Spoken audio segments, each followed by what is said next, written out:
Just hello everyone. Tomla, can we start the program? Sure. Yeah. Thank you very much. Welcome back, Geshe. Welcome back, everyone, for the second part of this teaching. We will start shortly.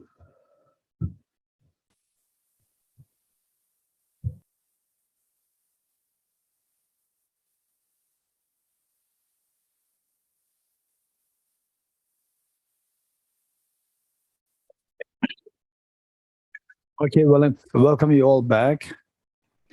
Continuation from where we left the first session. We are on page stanza 57. Tomla, page 50, stanza 57. I hope that all of you have this soft copy. I hope you have this soft copy. You can you can print this out and for your own copy. Okay, page 57. So what we said, sorry, stanza 57. What we said, where we left the morning session was that there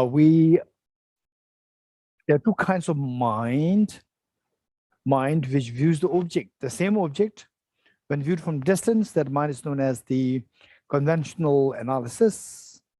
And when viewing the same mind, viewing the same object from close by is known as ultimate analysis. So these are two words that we introduced this morning. And now we are talking about the self. If the self were to exist objectively, as opposed to from the subject, if the self exists from the object, then you should be able to go closer to this object. Okay, my question to you. The mind which looks for the self by going closer to the object is known as what? What is this mind known as? Anybody raise hands? Akila? Okay, Yakila. We have Yakila. Akila, first Yakila. It's called ultimate analysis. Very good. Okay, how many agree with Yakila? Raise hands. Very good. We all agree. Very good. Okay, now the fact is that if the self exists from the object, what we do is that we go closer to the object. Because if the self exists from the object, as I said earlier, if the elephant should be in my pocket, you should go into my pocket to see if it is in the pocket. Likewise, if the object, the flower or the self, were to exist from the object, then you should go closer to the object. The mind which goes closer to the object is known as ultimate analysis. It is not conventional analysis. Now we're going to learn is that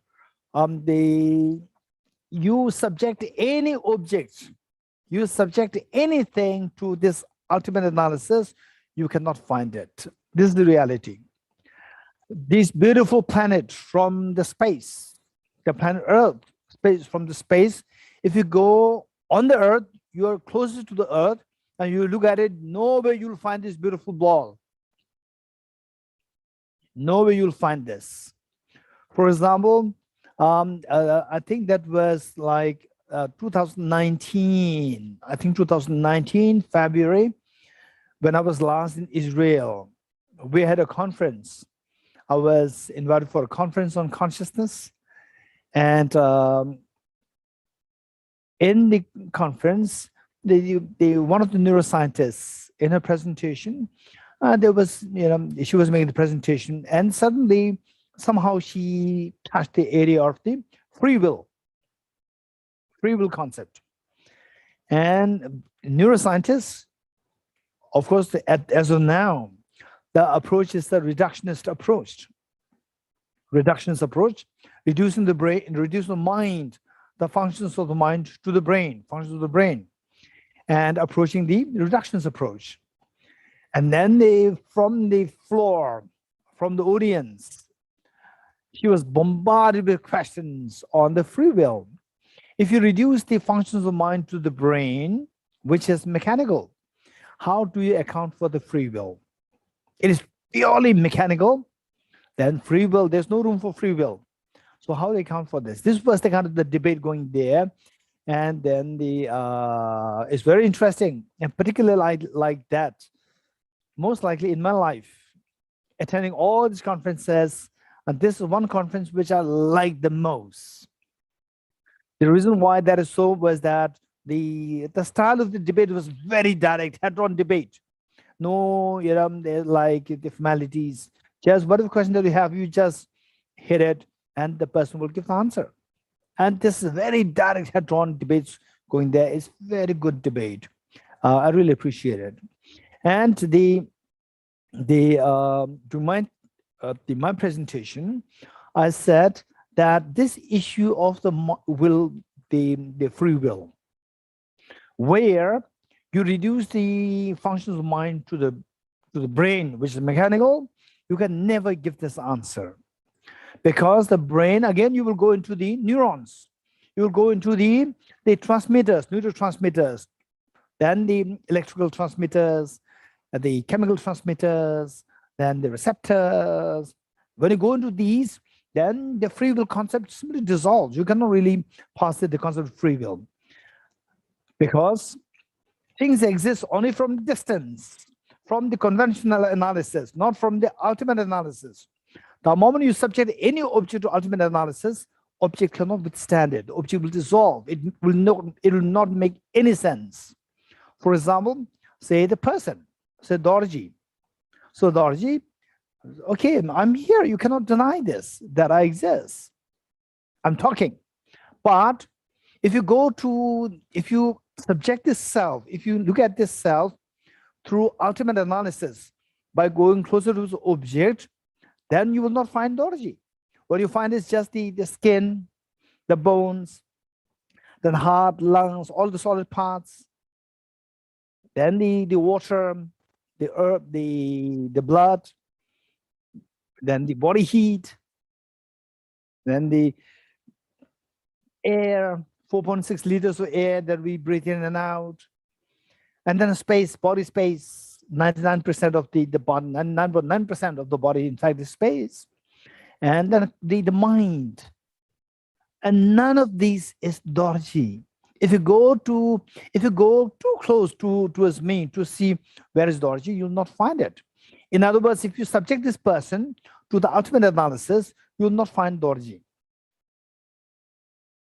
Okay, let's say a painting.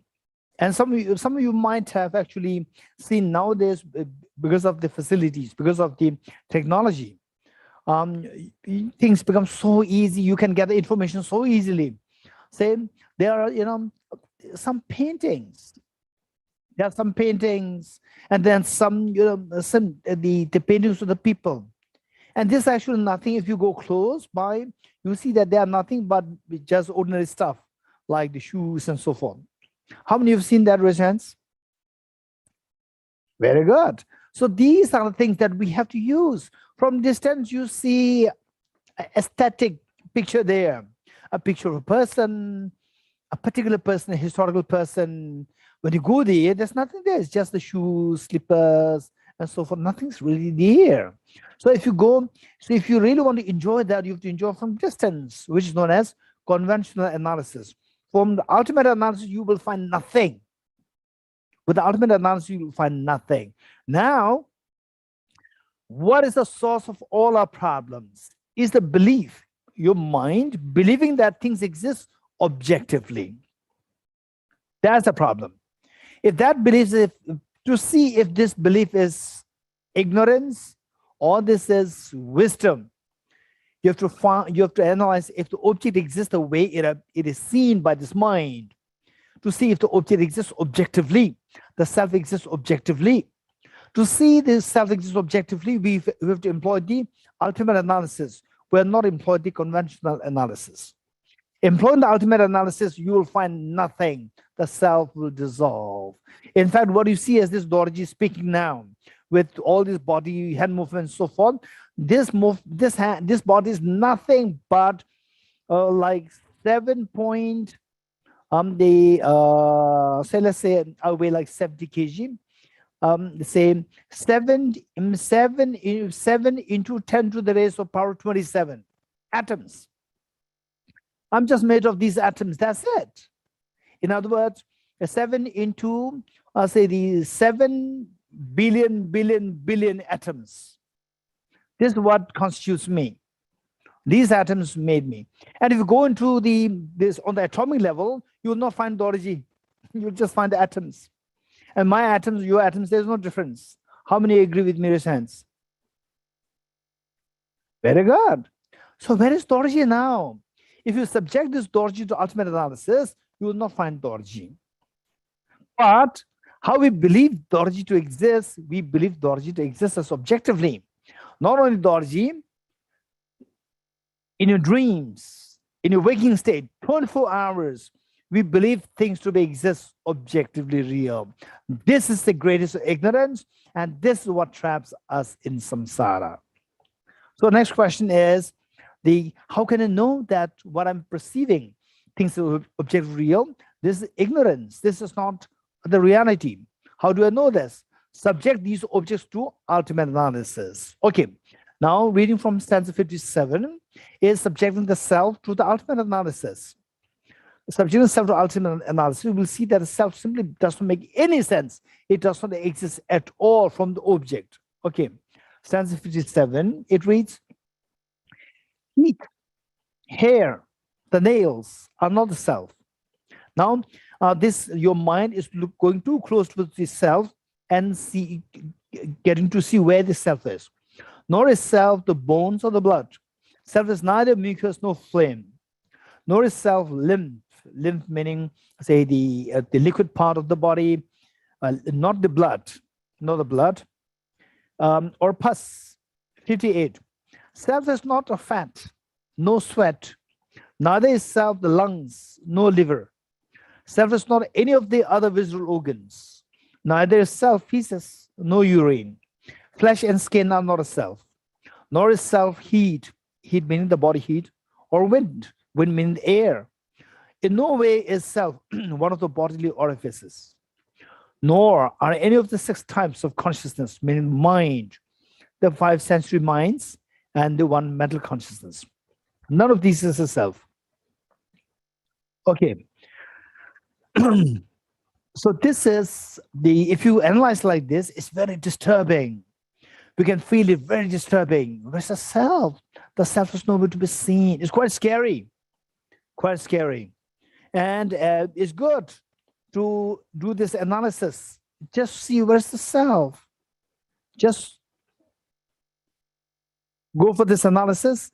And if you're very serious with this analysis, of course, you will enter into a little bit of, sometimes disturbance, mental disturbance, and in some cases, like a tinge of a fear can come. And these, the fear, disturbance, if they do happen, don't worry. Don't worry. This is all because that you are now adopting a new approach of looking at the self, that the self is not findable from the object, that the self does not exist objectively. So far, we have been believing, our chronic belief says the self exists objectively. Now, because of these studies, we are adopting a new approach to say that self does not exist objectively. And these two clash. The belief that the self exists objectively, which is like a chronic belief within us, versus the new belief that we're adopting now. These two clash, and this clash is manifested in the form of a tinge of a fear, uneasiness, disturbance. If these things do happen, these are the good indications. Don't be scared. You can continue your practice. You can continue your meditation. But if it goes to the extreme of fear, to the extent that you become, you may feel that you may go hysterical. You may feel paranoid. You may feel traumatized. That I would say stop doing the practice. So, but don't worry, that'll happen. That'll, at the most, it can happen for 1 out of 10,000 people. So most likely you are not the one of the 10,000 people. So if a tinge of a fear, uneasiness, or a little bit of disturbance happens, don't worry, continue. Meanwhile, on top of this reflection or the meditation, I will also suggest we keep Don't feel satiated with your studies. Keep engaging in extensive studies and reflection. This is so important. And teachings of His Holiness the Dalai Lama, particularly teachings by His Holiness the Dalai Lama on emptiness, this is extremely helpful, because His Holiness may not go into details, but what he is teaching us, that is extremely comprehensive and coming from his the deep learning plus his experience. Combined together will help leave a very profound imprint in our mind. So this is what I would suggest. And then, as I said earlier, the 3 books. There's chapter 9 of Guided Bodhisattva's Way of Life. Then the Acharya Chandrakirti's text, Entry into the Middle Way, and Arya Nagarjuna's text, the Fundamental Wisdom of the Middle Way. So these you must study. Okay. Now with this, we end up seeing that there's no self. The self is not there. Actually, the self is there. What you are discovering is the objective self is not there. So this doesn't mean that self is not there. Self is there, but now you're discovering the answer to the second question. How does the self exist? Does the self exist objectively or subjectively? Because we believe in the objective reality, we subject the self to ultimate analysis. Well, the ultimate analysis, we see that the self dissolves. Self is nowhere to be seen. There was option. The self is undeniably there, but the option left is that it exists subjectively. So this will come later.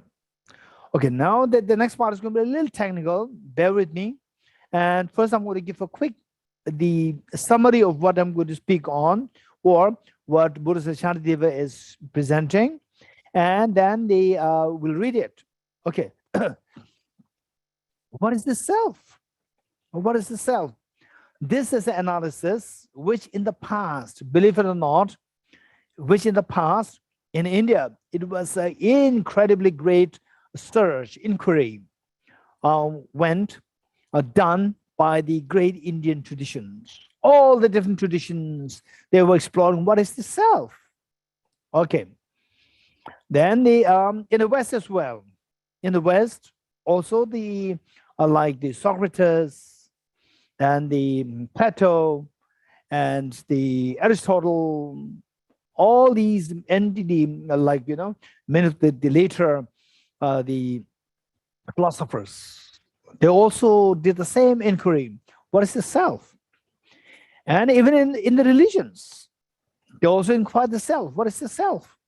So there, the one thing that we keep in mind is just see if you agree with me. I'm going to take us in a slow process from the scratch. The first thing is that in this world, okay, don't be too emotional, right? Sometimes when I say something, people become, being carried away by the emotions. Don't be carried away by the emotions. Make sure that you are being very rational. This is very important. Be very rational. Okay. In this world, forget about the Buddhas and Bodhisattvas. Keep them aside. Keep them aside with respect to you. If you are very close to Bodhisattva, the ideal, your thinking is very close to Bodhisattva ideal, then you think of one of your family members, others for you. In this world, the most important thing, to be very honest, the most important thing is I. I meaning, with respect to you. How many of you agree with me in a sense? Okay, let's say that we spend 8 hours a day, 8 hours a day working for a livelihood. And this livelihood is for my own living, right? For paying my bills. Okay, for my reasons. Yes. Okay. And because of this, all these, there are so many eyes. There are so many eyes. These eyes in Israel come together. We call them as Israelis. And they say that we should stay united. We should not create problems to each other. We should stay united. Then in India, like 1 billion such eyes, they come together, say that We are Indians. We should stay united. We should not create problems to each other, and we should defend ourselves from the terrors of the outside terrors. So likewise, all the countries, they are, within that, there are small fights happening. That's a different story. Otherwise, this is how the nations are created. And then on that basis, okay, these eyes, they become old, they become sick. So we need hospitals. And some, oh, this is where I can make money, right? I can make big hospitals. Or this is how I can help the people. So many eyes there. They are, they feel themselves so important. They fear their death. They fear becoming ill. So I need to help them. And some people, they make big hospitals, not out of business, but out of sense of concern for the people. And the government, in most cases, for the concern of the welfare of the people. So this is finally, we see that all these big, nowadays the big companies, big pharmaceutical companies, or big, they say the corporate, all the corporate worlds, the big hospitals, and all these things, they come into being eventually starting from this self. I should not suffer. I want happiness. How many agree with me? Raise hands. Very good. If you acknowledge this self is very important. Let's not forget it. This self is very important. While we know that this self is very important, people started to think, what is the self? Which is so important. What is the self? Where is the self? What is the self? They started to explore this. The moment they started to explore this, they end up into different conclusions. The one, for sure, they cannot find it. Because they cannot find it, some say, no, it's not there. It is there. Not only it is there, it is very important. It is so important. It is so vital. There's a vitality there. It's so important. And of course, this not this body. Not this body. That's this self there. So they solidify this self to such extent that they identify the self as different from the body and the mind. Because it's very important. The basic premise is that this is very important, that it exists as a different entity. The body dies. Even the body, we can have transplant. We can remove the one part, we can add. But the self is, I don't give away myself and the self exchange. No. Self remains. So the body parts, we change the body parts, but the self remains. So there is a self which is so important. And of course, which is so important, that is different from the body and the mind.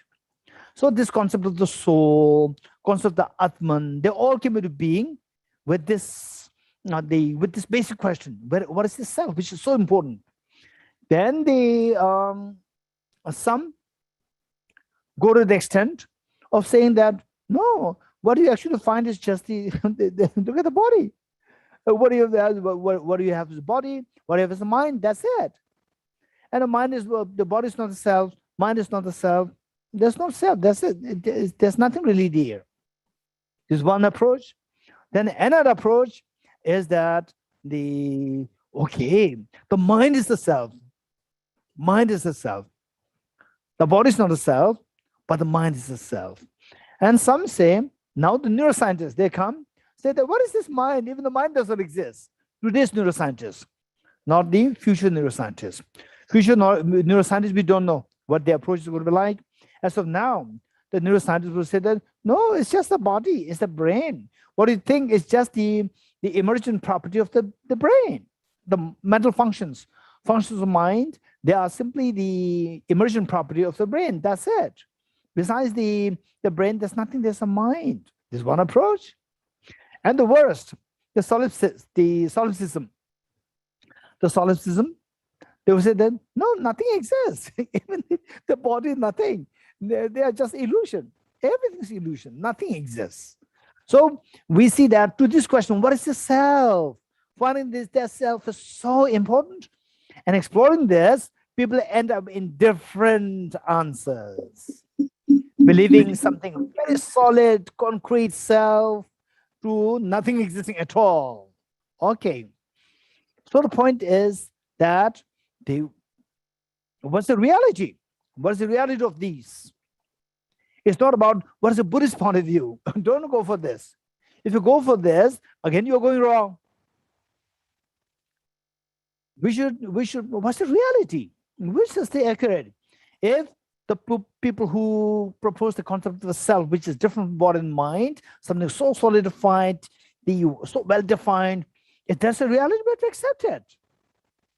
And if it's purely illusion, nothing exists. If that's the reality, we have to accept it. Whatever is the reality, we should accept it. It's not that, oh, there's a Buddhist approach there. This is what we have to accept it. No. We have to accept the reality. Let's not forget it. This is so important. So what's the reality? To tackle the reality is not difficult. It's not easy. We should be very careful to identify what is the reality.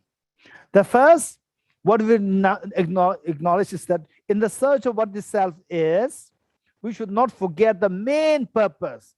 The main purpose is that this self, how we started, was that this self is very important.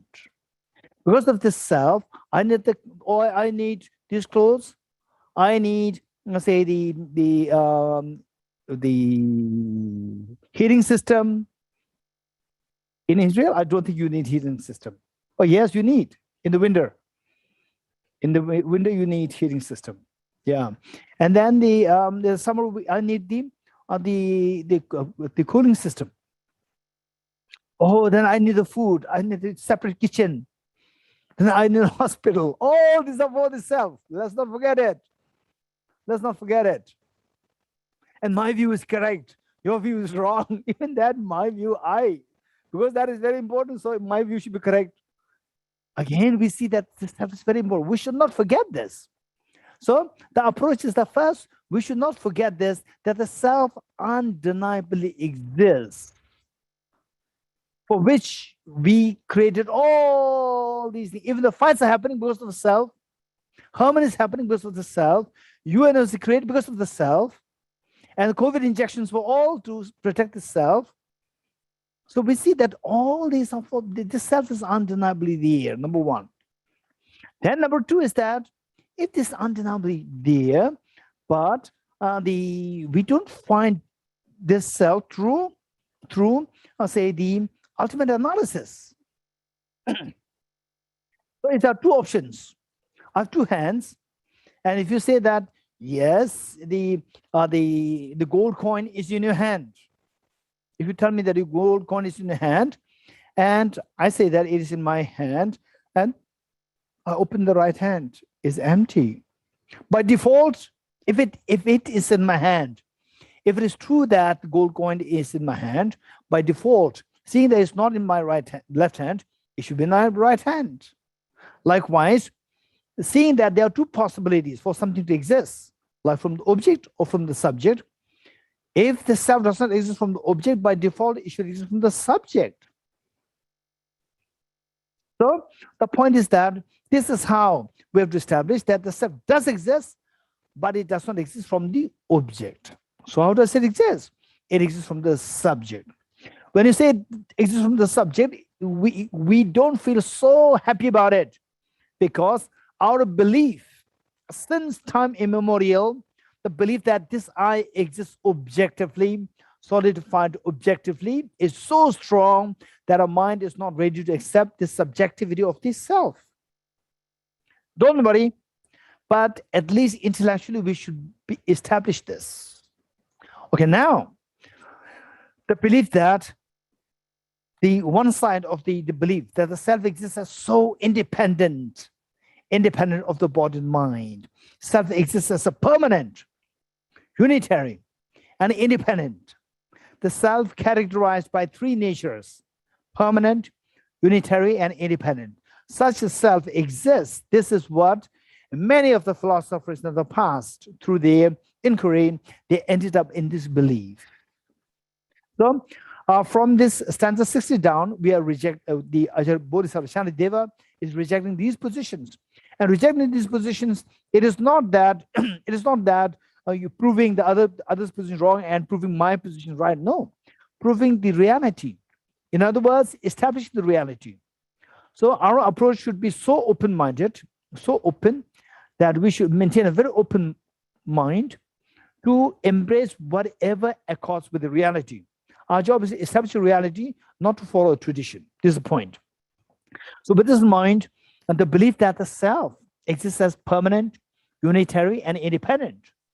So there are so many of these beliefs in the past, in the East, in the West, both. Okay. So, and in the East, particularly in India, one tradition referred to as the Samkhya Tradition. Samkhya Tradition, they believe that the self exists as permanent, unitary, independent self, but of the nature of the mind. Nature of the mind, which is permanent, unitary, independent. This they believe. So that's going to be rejected one.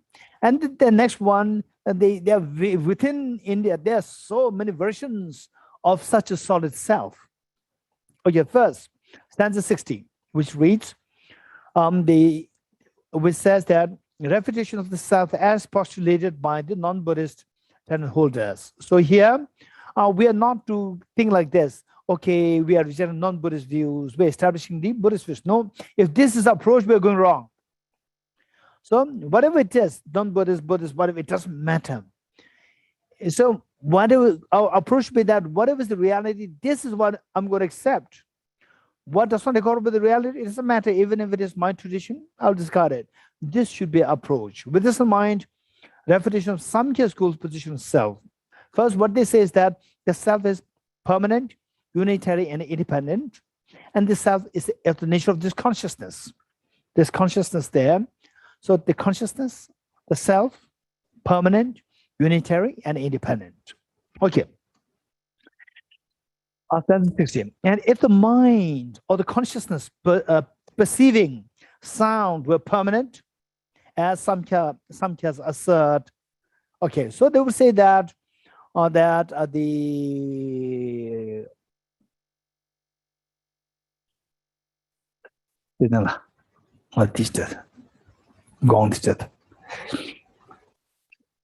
okay. Okay, let's say that I hear a sound. We can all hear the sound. Can you hear the sound? No. Okay. So there is some system there. There's inbuilt system there which blocks the sound. Maybe because this sound was copyrighted. Sound there. Can you hear sound? Okay, good. It's not copyrighted. It's because our system, our IT staff, he blocked it. Can you hear the sound? Very good. So you are hearing the sound.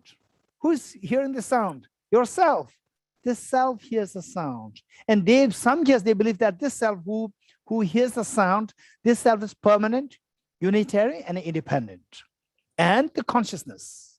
So it says then, if the mind perceiving sound were permanent, if this mind or the consciousness identified as a self, if that is permanent, the sound would be cognized at all times. If it is permanent, the consciousness perceiving the sound, hearing the sound, if that is permanent, then you have to hear the sound at all times.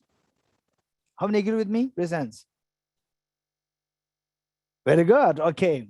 You have to hear the sound at all times.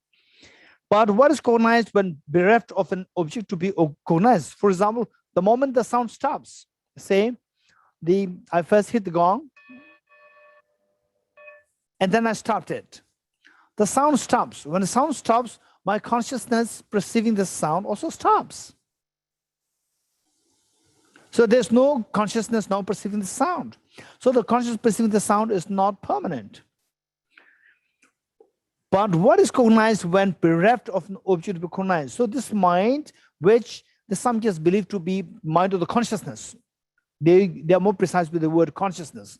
Consciousness perceiving this sound, so they view this consciousness to be the self and also permanent. But when the sound stops, this mind, what is it perceiving? What is cognized? What is perceived? When bereft of this sound as the object, by what means could it be called a cognizer? If the sound is not there, you are not hearing the sound. If you're not hearing the sound, how can your consciousness, your mind, your consciousness, the self, to be the cognizer of the sound? It cannot be. So therefore, it is rejecting the self as permanent, unitary, and independent. 61. If something could be a cognizer without the object of cognition, so whereas if you said no, this mind, this consciousness, which perceives the sound is permanent, and this is the always cognizer of the sound. So without the sound, 61, if something could be a cognizer without the object of cognition, without the sound, still you say that this consciousness is the cognizer of the sound. Then observe the stick. If the ordinary stick would also be a cognizer. Therefore, without being associated with an object of cognition, it is certain that cognition is non-existent. Without the object, you cannot have the cognition, the consciousness, as a cognizer of this particular object. Okay, so in all these, what has been rejected is a permanent self is rejected. And in fact, at the moment, it is rejected in the Samkhya tradition, but in some ways or the other,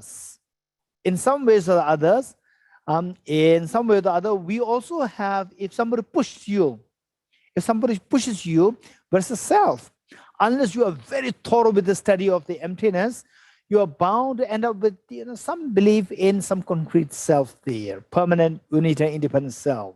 You're bound to be pushed to accept that. 62.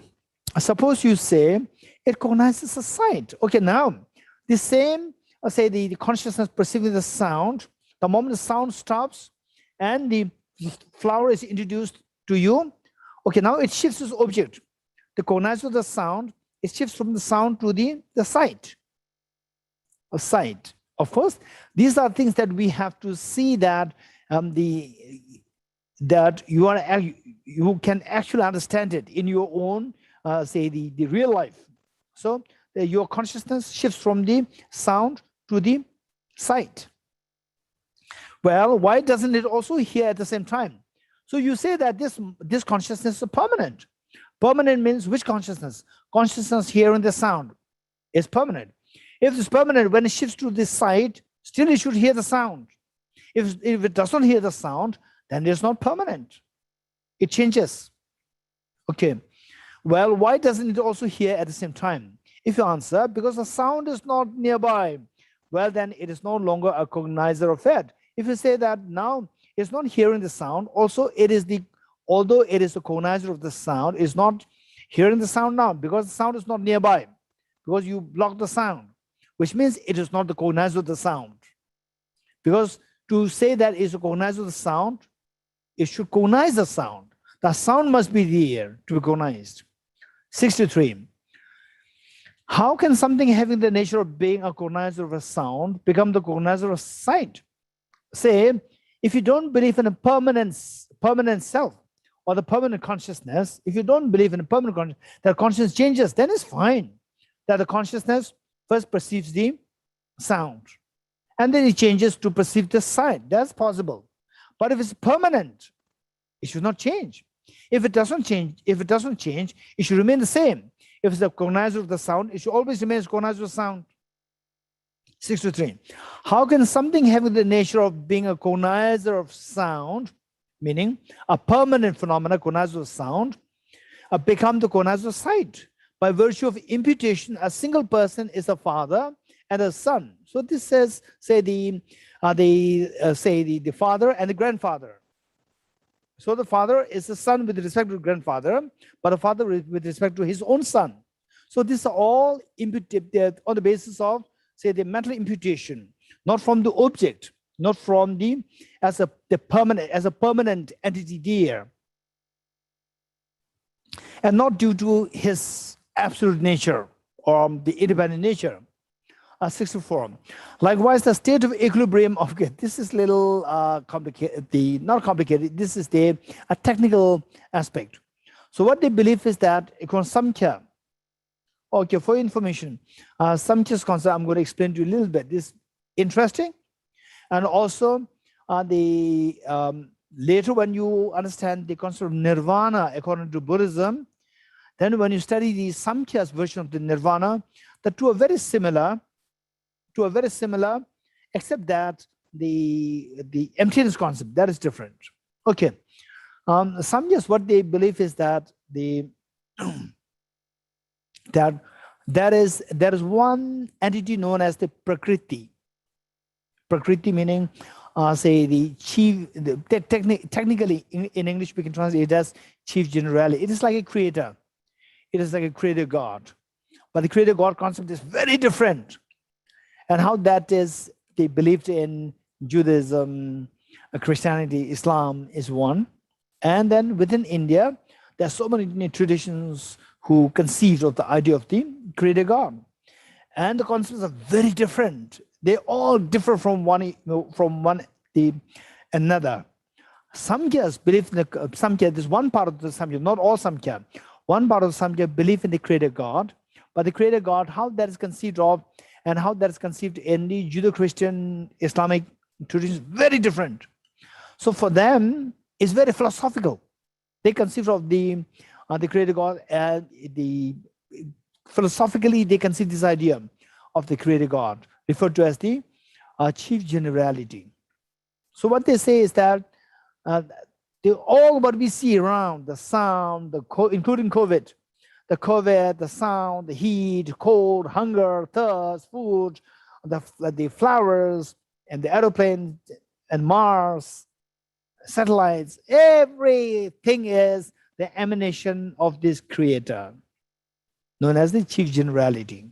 Everything is emanation of this, but what is not emanated by this, truth. The creator God, the creator is not created by himself. One, the creator, he is not created. The other one is the persons, the self or the consciousness. Consciousness identified as the person. That is not created by the creator God. That is already there as permanent, unitary, and independent. And the creator is there, the person is there. The rest of the things, they're all created by this creator.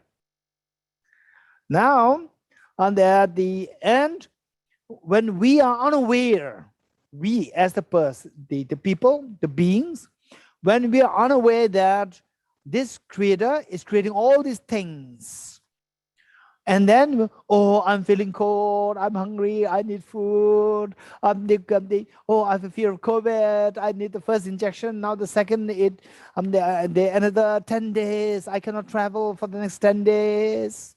All these are created by the creator. And then you fail, you are not aware that this is created by creator. You believe that these are really here, so that you have to depend on them. The dependence on them, that is the samsara. This is what they say. Then finally, this school says that, so this person, through meditation, this person gets clairvoyance.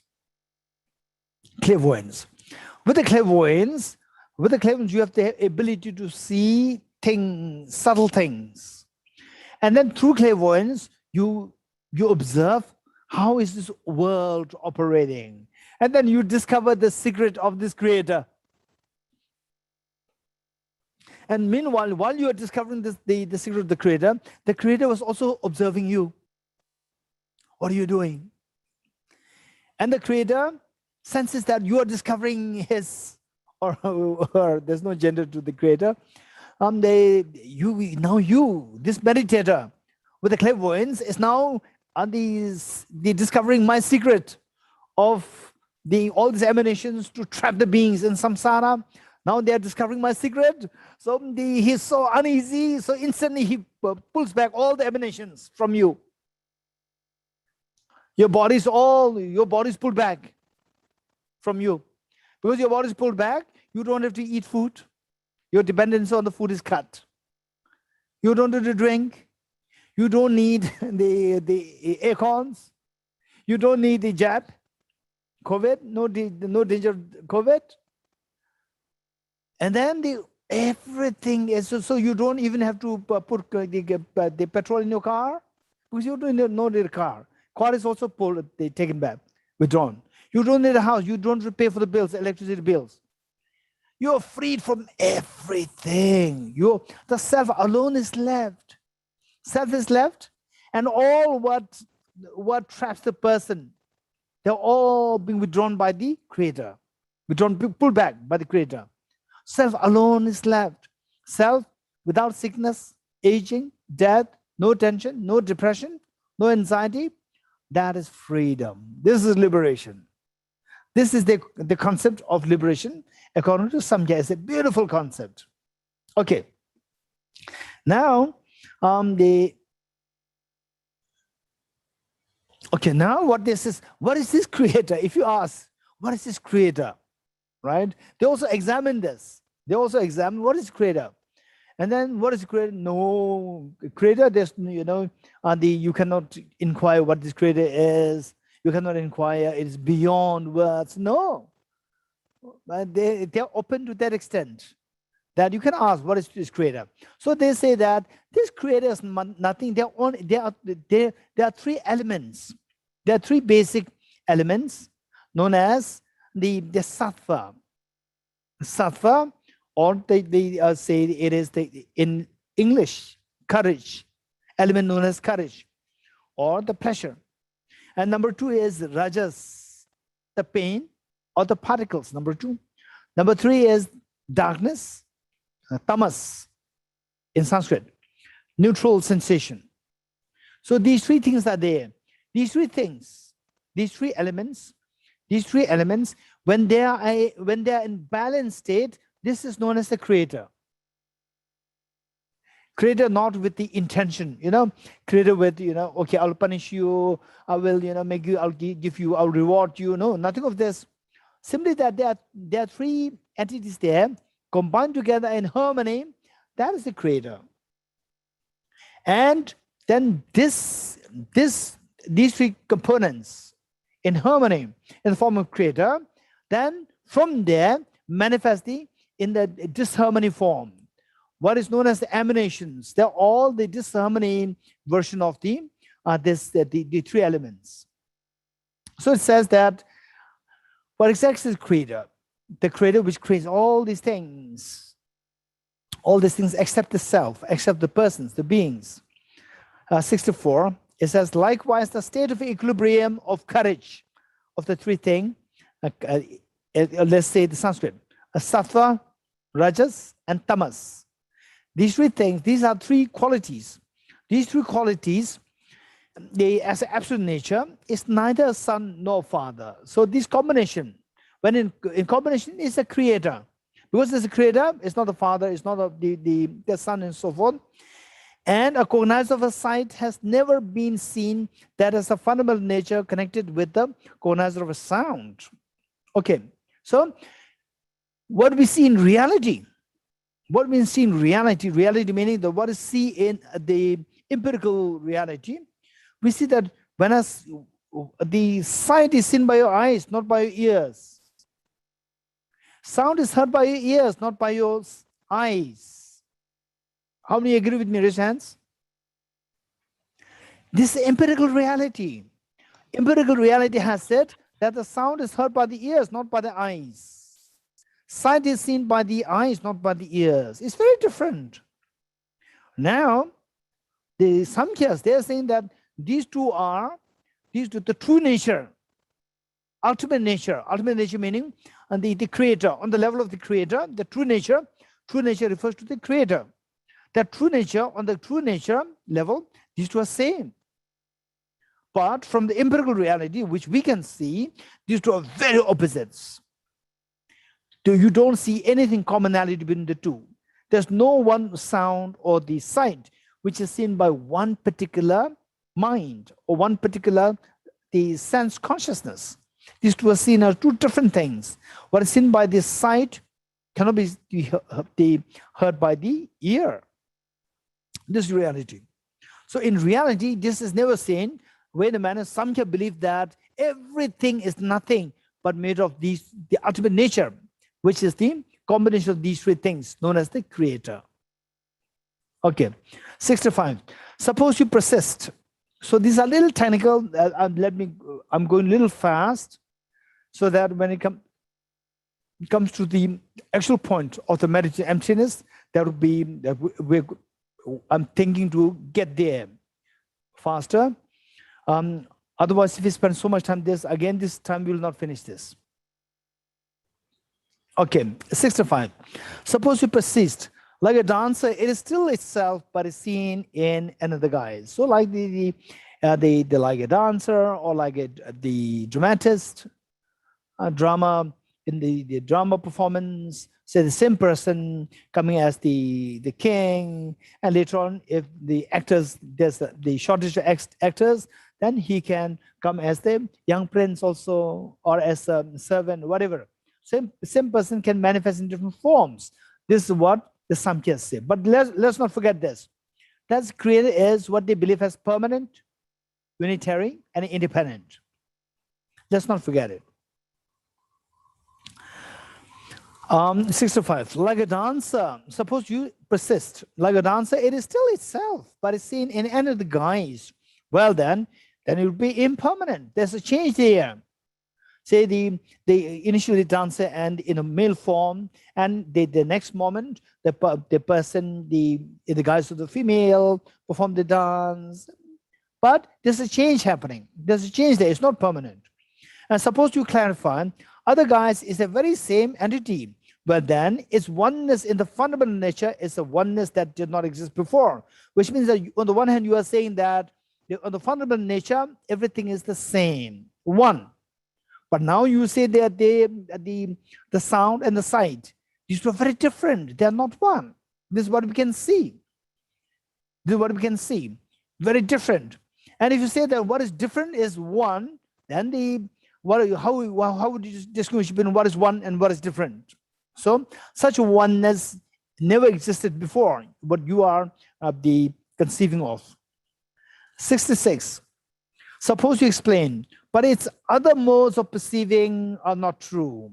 Okay, then please describe its own innate nature. Suppose you answer, it is a cognizer. Well, then observe, it will follow that all persons are one. Okay, now what they are saying is that what do you see? What do you hear? So in true nature, in its ultimate form, they are the same. And what you see, what you superficially see is different. The true nature is the same. Then in a way you are like saying that even the people, the males, females, all the people, young, old, everyone is just one. Although we see them as different, but they're all one. We can say like this. So if you believe that the sound and smell, which are very different, sound and sight, which are very different, you say that these two are one in the ultimate, then you wouldn't say which is not visible. Still, if you say that these are the same on the ultimate level, made of the three gunas meaning qualities, then even the people, you don't see them as one, but still you can say that they are one in the ultimate domain. 67. Further, what is mind and what lacks mind? Those two words in fact become the same thing, because their existence would be the same, and if the individual identities were false, then what could be their shared basis? Okay, so what is mind? Like the beings, and what has no mind, like the flowers. So they would say that they're all made of these three gunas, three qualities. So because they are of what the physics would say, the flowers and non-flowers, like the rocks, these are all made of atoms, all made of electrons, protons, neutrons. On the basic level, they're all the same. All the same. So similar to this is what Samkhya is saying, that the what is sight, what you see and what you hear, they are in the fundamental nature, they are all the same, made of these three the qualities, these three qualities.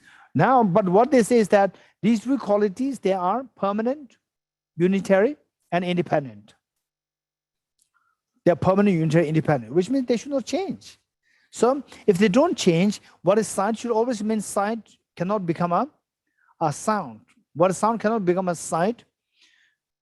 Further, what is mind and what lacks mind? These two again should be same, because they are made of the basic nature is the same, and they should be permanent, they should be independent, should not be changing.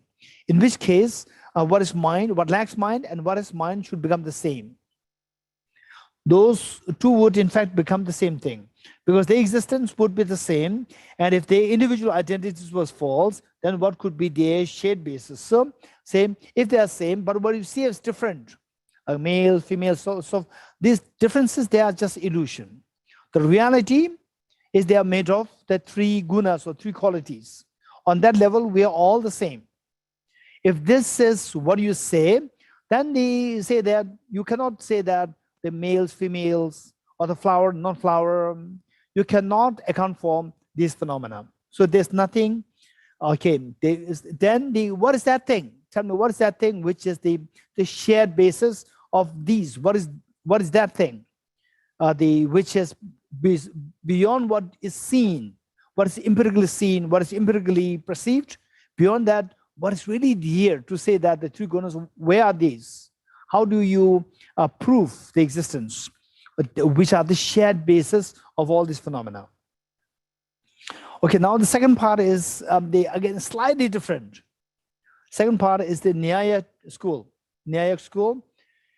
In India, in those days, there were the 6 primary philosophical schools besides Buddhism.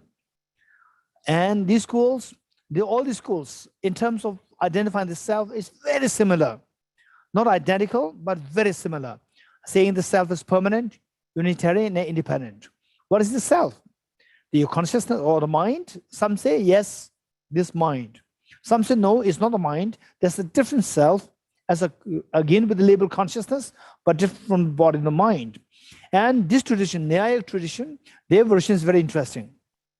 They say that this self is like an immaterial, it's like the material phenomena.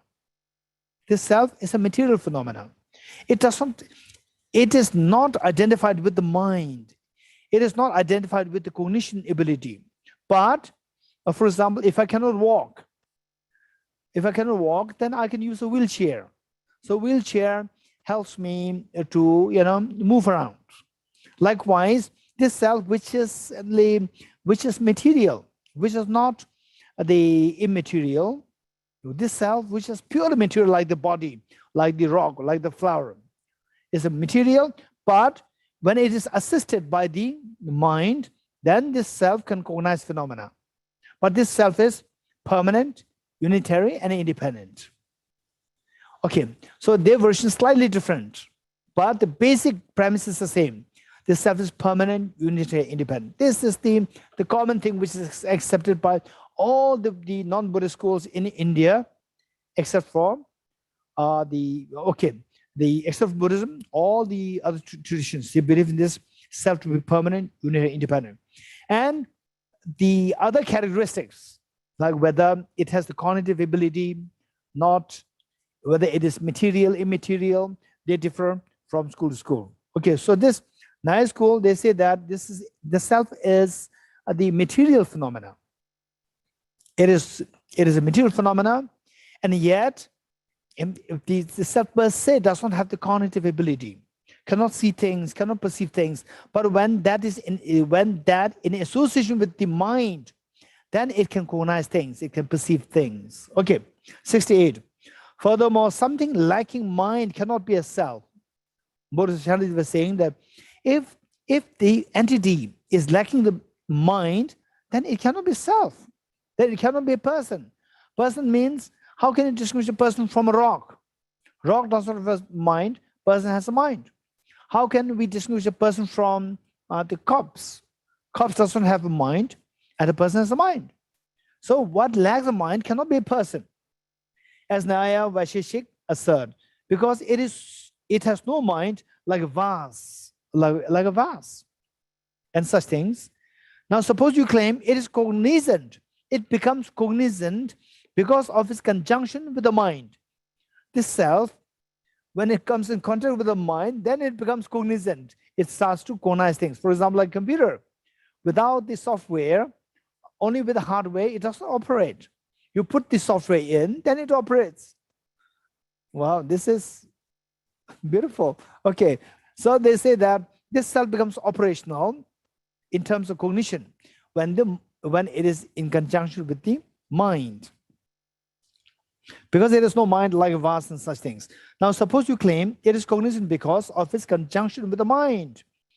Okay, then how do the mind and the self, how do they come together? How they for example, say a mind and this bell cannot come together. Cannot come together. When they come together, there must be some force. For example, say the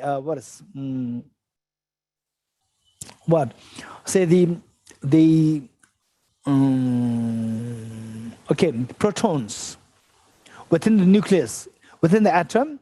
Atom is made of the nucleus and the electrons. And within the nucleus, we have the protons and the neutrons. And what holds the protons together? The nuclear force, strong nuclear force. What holds the protons together? Without this force, these protons, they're all of the same charge. Same charge always push each other. They don't pull. So because that they push each other, but they're together. There must be another force other than the force to push, the same charge ability to push each other. There must be another force to bring together, which is much stronger than what pushes them. So that is that force is there. So that is one which keeps the protons together. Likewise, what keeps the self and the mind together? So they came up with the theory, very interesting theory.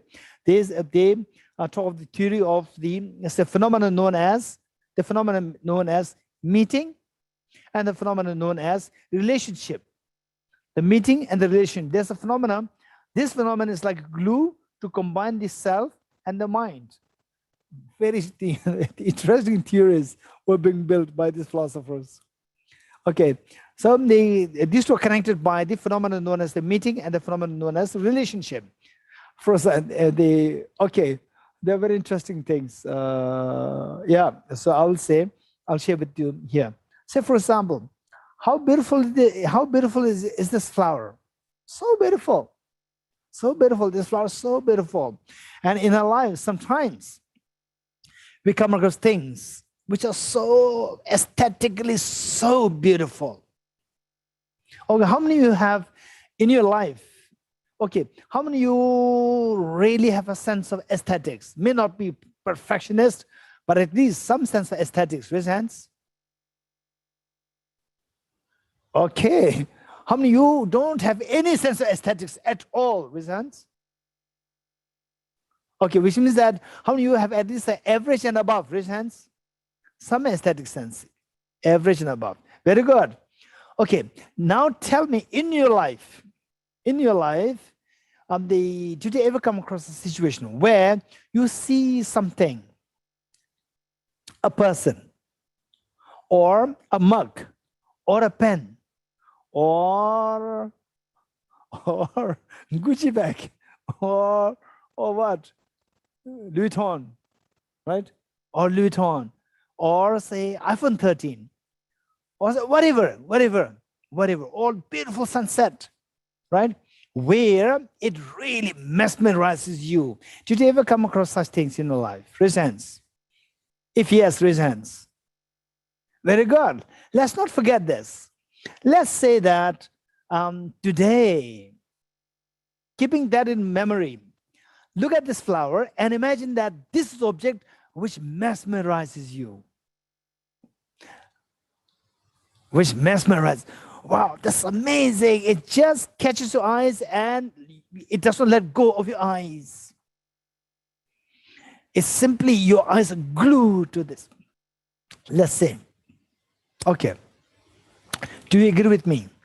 This object which pulls you so much, which mesmerizes you, this object is nothing but made of billions of atoms. How many agree with me? Raise hands. Very good. And believe it or not, none of the atom is mesmerizing as that object. Raise hands. Very good. Okay, very good. Okay, now, where is this object which mesmerizes me? Right? It's just atoms. None of the atom is mesmerizing. Well, where is this object? This is a question. This is a deep philosophical question which really troubled the philosophers, the logicians. I'm sure in the West as well. In India, yes, these debates were happening. Where is this flower which mesmerizes you? It's just atoms. Which is the flower? Where is this flower? This question was there. And then the Samkhyas and the Nyayaks, because they are, besides Buddhism, say the non-Buddhist philosophers in India, so they talk about what exists should always exist 100% from the object, 100% objective existence. What exists should always be 100% objective existence, nothing from the subject. This is the belief. Now, if you believe in 100% objective existence, the flower, this mesmerizing flower exists. Where does it exist? Where is it? It's just atoms. Where is it? So what they say is that these are the debates going in those days. Debates, serious debates. And today we think of Hinduism as one. No, this is a very naive idea. No, there are so many traditions. All these traditions, they were fighting against each other, debating against each other. There's no one tradition to say this Hinduism. Samkhya, Vedanta, Mimamsaka, Vaisheshik, Nyayak. Then there are 5 major of them. And then Jainism, yes, Jainism. And then the Buddhism also there. So Buddhism and Jainism sometimes included as not really, Jainism is separate. And then what we today call as the Hinduism is more like Samkhya, Vedanta, Vaisheshik, Nyaya, these traditions. Okay. So what is this flower? So Nyaya tradition, what they say is that flower is there. Yes, flower is there. 100% from the object is there. But we see the atoms. Never mind. Never mind. These atoms and the flowers, these two are glued together. This flower exists pervading the atoms. But then, if it is there on the atoms, then are these two separate? These two one. All these philosophers, they can ask any questions, or the logicians, they ask any questions. If they're on the atoms, are they like, the one hand over the other, or they're just one hand with the different labels? Then, okay, that's interesting. The flower is a mesmerizing object. Atoms are not mesmerizing object, which means they must be different. So they're like one hand over the other. If that's the case, then what glues the two? Where the atoms flow, where the atoms move, the flower also moves. There must be something which glues the two. So what is that thing? Then they will say that there's a phenomenon known as meeting, a phenomenon known as the relationship. So these two combine the parts, atoms, and the flower. So this is how it moves together. All these philosophical, one way they are debating against each other, because of which all these philosophical traditions, they keep growing. They keep maturing. This is amazing. Amazing. Okay, whereas in the West, I'm not too sure, say in terms of the religious belief, it was the Judaism and Christianity. So there, of course, I noticed that amongst the Christians, they were, of course, brilliant people are born anywhere, in any culture, in any society. Brilliant people, questioning people are always there. And amongst the Christians, I oftentimes read these. Some of the Christian priests, they ask very sharp questions against the various the belief, the concepts that we find taught in their own tradition. Okay, so what I'm saying is that these questioning people are everywhere, and whereas in India, we don't really need questioning people in the same group. And there are so many traditions there. So all this, they debate. And there's a very prominent tradition there. Okay, with this in mind, let's see. Refutation of Nyayak school's position of self. Furthermore, something lacking mind cannot be a self, as Nyaya Vaisheshika assert, because there is no mind like a vase and such things. Now, suppose you claim it is cognizant because of its conjunction with the mind. So, the self per se is non-cognizant, but the mind is combined, it comes into meeting with the self. And what makes them meet? Because of the phenomenon known as meeting and the phenomenon known as relationship. And don't ask me, right? Don't ask me. And even if I'm a Nyayak, you know, this is their philosophical creation. And they cannot really, you cannot really push them too much, because it's not that they have seen something, it is their philosophical creation. Okay. Then it absurdly follows that this non-cognizant self has perished, meaning that this self, when the self was hearing the sound with the help of the mind hearing the sound, the moment it moves to the seeing the sight, when the sound stops, seeing the sight, then the self hearing the sound stops. If that stops, this self you believe to be permanent, unitarian, independent. So it has changed. It's changed means it's not permanent anymore. If it's not permanent, then the permanent self is perished. It's no more there. Okay. Then it absurdly follows that this non-cognizant self has perished. 69. And if the self were in fact unchanging, and if you say that no, the self is always unchanging, it is permanent, what could a mind do it with? Then if the self is permanent, then nothing can change it. Even if with the mind, it cannot be changed. You cannot change it from non-cognizant to the cognizant. What could the mind do to it? And if the self were devoid of mind and activities, space could also become a self. If you say that, okay, yes, that's true. So given that the self is permanent, so mind cannot do anything, and the mind does not change. If it doesn't change, no movements are there, no activities are there. And without the activities, without the mind, then it's like a space. So why don't you call the space as a self also? Okay, next. Now, if these are the rejections against the contemporary non-Buddhist traditions, against the rejection against them, then what about the rejection against the Buddhists? So one of the biggest question that can come to the Buddhists is when we say that self is impermanent, self is not permanent, self is impermanent, and self is like a dream, it does not objectively exist. Then one of the most common questions, of course, when I was in my own two monasteries in IBD, Institute of Buddhist Dialectics, and also in Damdul Monastery, everywhere we see the Buddhist monks, Buddhist scholars, and I never met with the real, the advocates of this permanent self. And so therefore we study these things, and then when I actually met with people who believe that self is permanent, that's very intriguing. That's very intriguing, very exciting. Okay, they really believe in what we studied there in the books. Actually, now we see people there who believe in these systems. Okay. So, and then attending many of the conferences, from there we come to learn that what questions they ask towards the Buddhists, towards the advocates of the self to be impermanent, the self to be like a dream, nothing existing.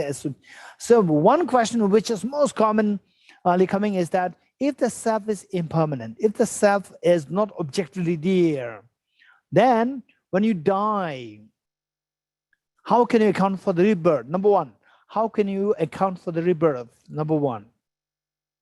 Number two, that your karma, how you account for the concept of the karma, law of karma. That what we are today, you're a happy person, unhappy person, sick, or whatever. So this is because of results of your previous karma. So previous karma was accumulated in the past life. And if the self is impermanent, then the past life, the person died, the person should be terminated. It should not be continuing if the self is not permanent. So if the self is not objectively existent, is empty from objective reality, then the self disappears. So how can I account for rebirth? And how can I account for the law of karma? These are the two questions which are most commonly coming to the from the people who don't believe, who believe in the self to be permanent. Okay, anybody who likes to give an answer to this question? If the self is impermanent, how do you account for the rebirth? What migrates to the next life? If the self is impermanent. Anybody who likes to give the answer? Anybody? Raise hands.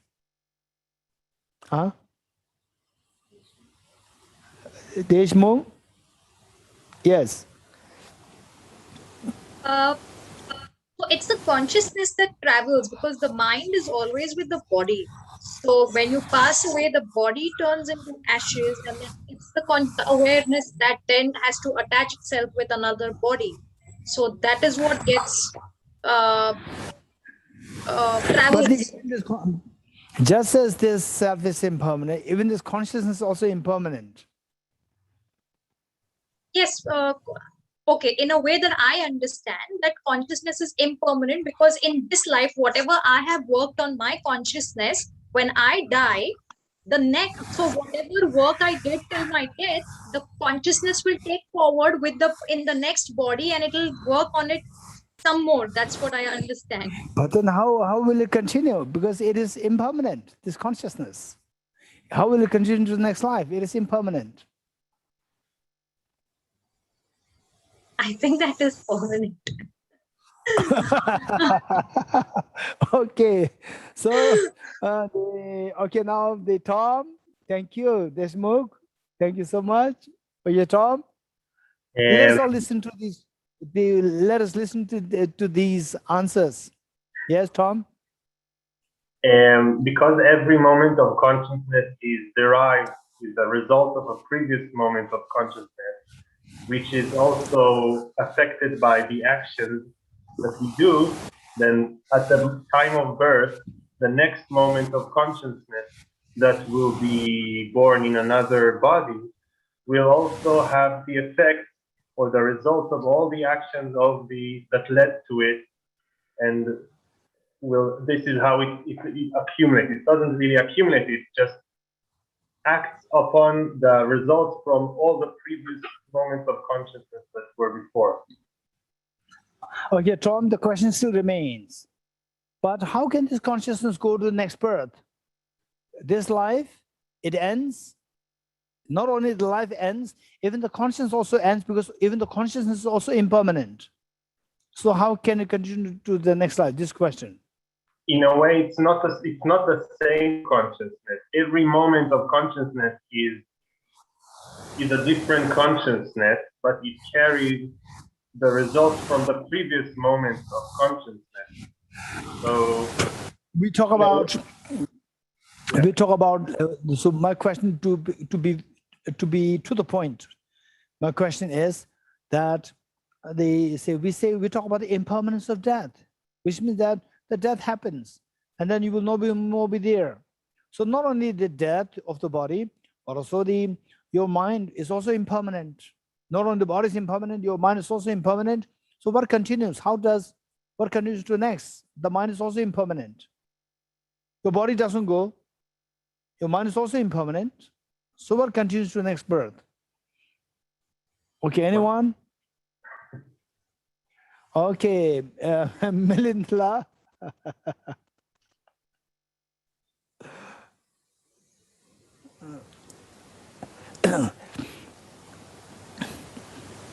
Geshe, when we speak about permanence, we often confuse it with eternality. Permanent is not eternal, but it is immutable. Similarly, what is impermanent is mutable. That's what we mean. And so the consciousness is mutable so it changes. It's more like a mind stream which goes rather than a consciousness. Something which is Okay. changed and carrying the imprints of previous birth. Okay, so it's a continuum. It's not the mind. Yeah, as a continuum is what I. Okay, as a continuum it goes, not the mind. The mind doesn't go. Mind is a process of continuum. Okay, mind does it go or not? It goes.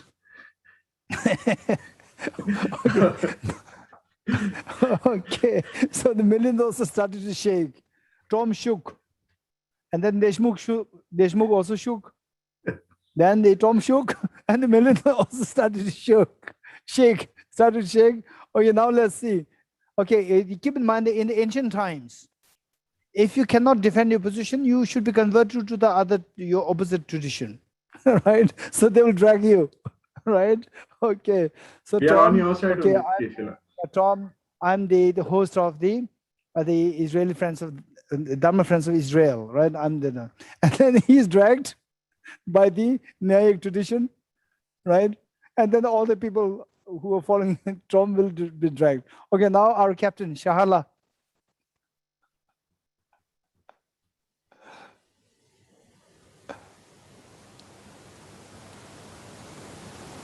Okay, unmute, Shahala. Okay, good. I think that at the time of death, this is not this like gross impermanence of mind. That means that mind continues, but not within the same body. When we speak about death, it's just a separation of mind and body. But mind, just like mind is impermanent within life, mind is also the same impermanence at the process of death and rebirth. Okay, the mind continues or not? Continues. But the mind is impermanent. Just as the body is impermanent, mind is also impermanent. Impermanence. Why the body does not continue and the mind continues? Why? But the body continues, but it changes also. It does not disappear. It disintegrates into something we can follow and see how it disintegrates. No, what I'm saying is, a body of this life doesn't continue to the next life. So why should the mind continue to the next life? The body is impermanent. Mhm. It doesn't continue. Likewise, the mind is also impermanent. The reason the body does not continue is not because it is impermanent.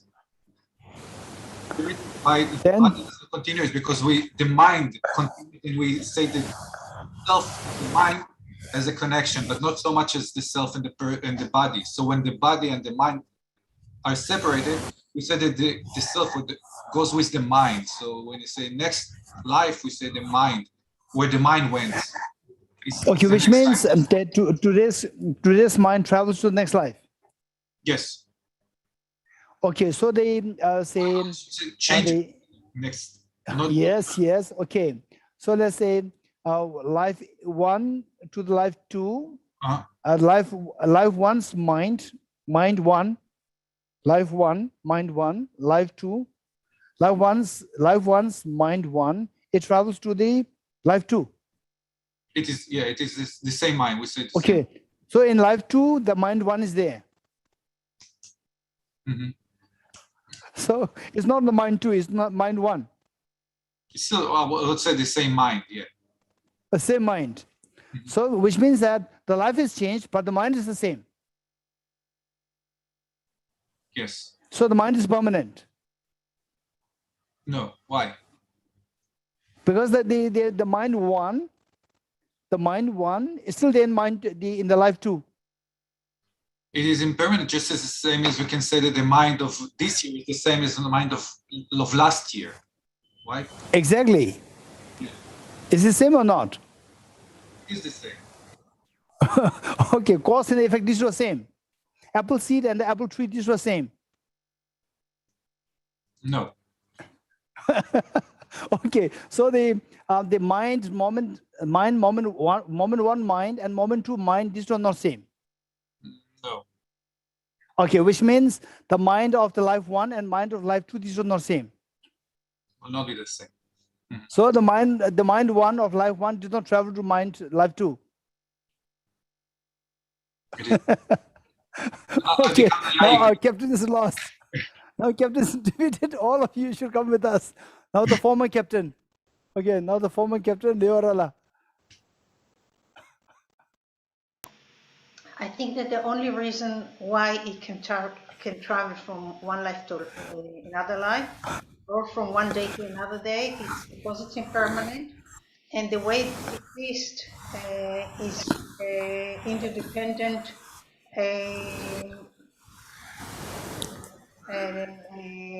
So in each moment, it depends on a conceptual mind's realizing it, and that's how it functions. Conventionally, Okay, no, they will not listen to your lecture. They will only come with the debate. So what they debate is that what travels to the next life? This question. What's the answer? The mind is travel to the next life, and the Okay, only mind travels to the next life. can travel to the next life. Yes, No lecture, no lecture. You know. Okay, so what travels to the next life? Mind. The mind. Okay, the self travels to the next life. Sorry. The self travels to the next life. The self travels to the next mind. The way how I define. No lecture. Yes. Lecture. Yes. Okay, the former director, former captain is more difficult to tackle. The self travels. Present captain is easier to be tackled. Okay, so the what travels to the next life? The mind travels. Yes, Leorala. What travels to the next life? Okay, seems like there's the connection. This is mute. The self. The self travels. The mind travels. Yes. The mind travels. Yes. Yes. Okay, which means the mind is permanent. The mind is impermanent.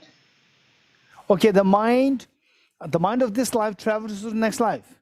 The continuous of the mind travels, yes. Changing Okay, continue. moment to The moment mind travels. The mind does not travel. The mind does not travel. Continue with the mind travels. Yes. But not the mind travels. What yes? The mind is the continuum of the mind. It's the same for me.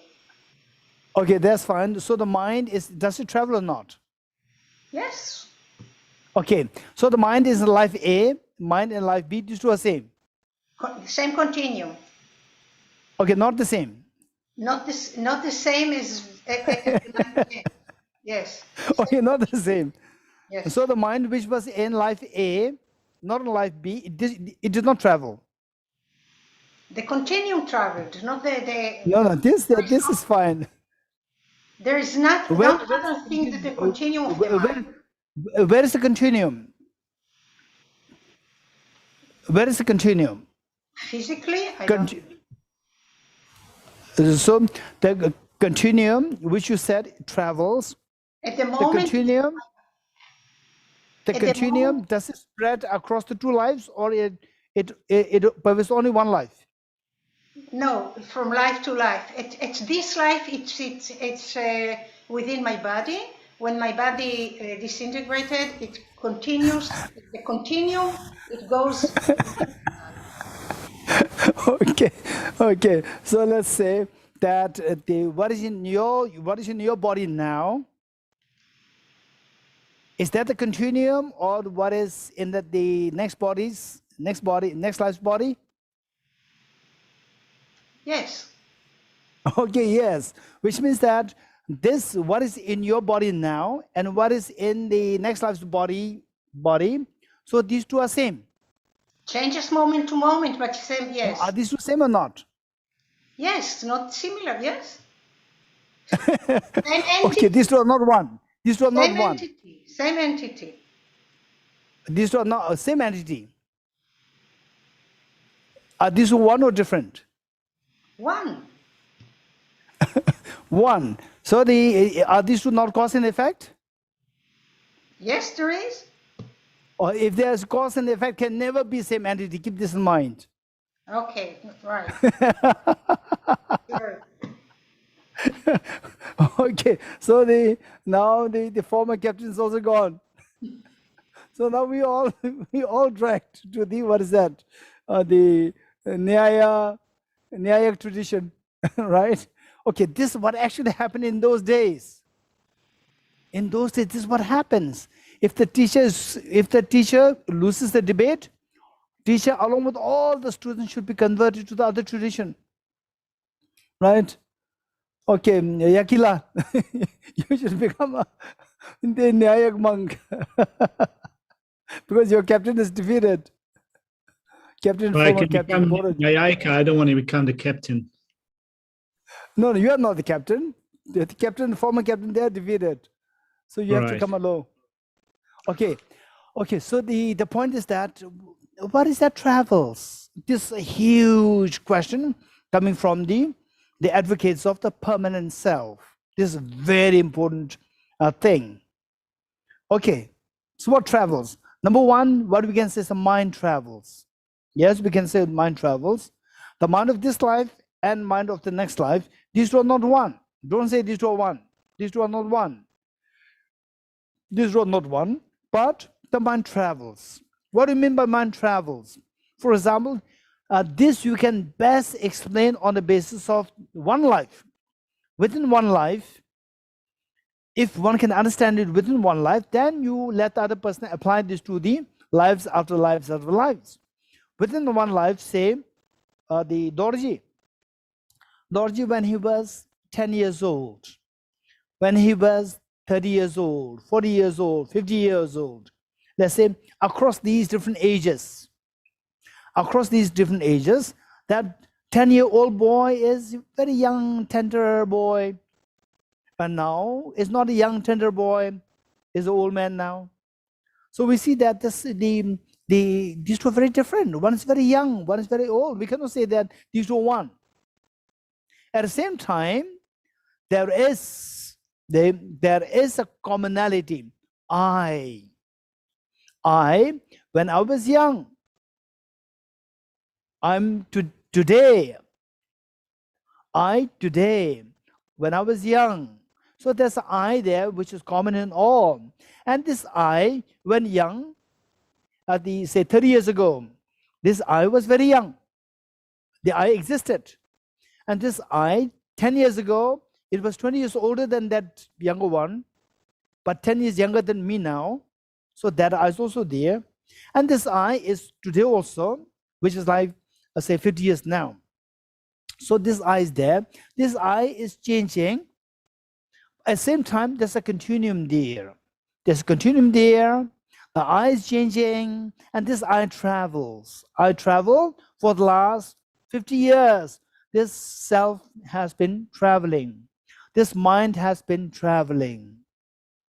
If you can apply it to this life, then you can apply it to the across the many lifetimes. That's very easy. The same principle applies. So for them, they are mixing the two things up. Who was that? Somebody said it. I think the Shahala said it, or somebody said it, that we talk about this impermanence or permanence. Who's that?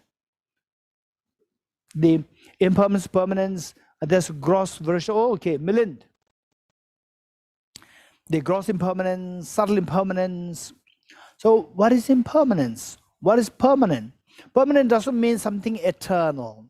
Permanent means simply unchanging. Impermanence means what changes. So they say that if the self is impermanent, what travels to the next life? So why don't they ask the same question? If the self of the 10 years old boy is impermanent, what travels to when he was 50 years old? They do not ask this question. They should ask the same question, they will get the same answer. Once they get the answer, they should apply this to the next life.